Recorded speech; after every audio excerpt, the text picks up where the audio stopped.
की तनख्वाह से कितना टैक्स कटेगा? मिफ्ता इस्माइल ने वाज़ेह कर दिया। अब माहाना 1 लाख रुपए यानी 12 लाख सालाना आमदन वाले अफराद को इनकम टैक्स की अदायगी से इस्तिस्ना दे दिया गया, जबकि 12 लाख तक की आमदन को 100 रुपए सालाना टैक्स देना होगा।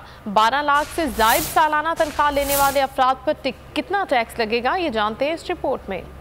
खबरदार, अगर आपकी तनख्वाह 6 लाख रुपए सालाना है तो फिक्र की कोई बात नहीं, लेकिन अगर तनख्वाह 12 लाख रुपए सालाना है तो आपको आज के बाद टैक्स देना पड़ेगा। हालिया बजट में सरकार ने फैसला सुना दिया, जिसके मुताबिक 12 लाख रुपए तक सालाना आमदनी वालों को 100 रुपए सालाना देने होंगे। 12 लाख से 24 लाख तक आमदनी वालों पर 7% की फिक्स शरह से टैक्स लागू होगा।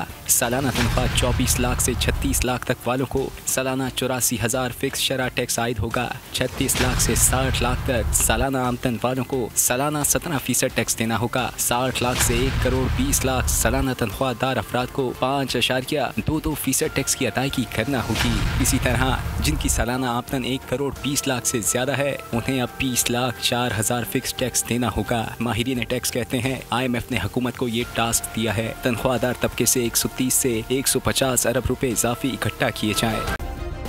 सब्सक्राइब करें और बेल दबाएं ताकि कोई खबर रह न जाए।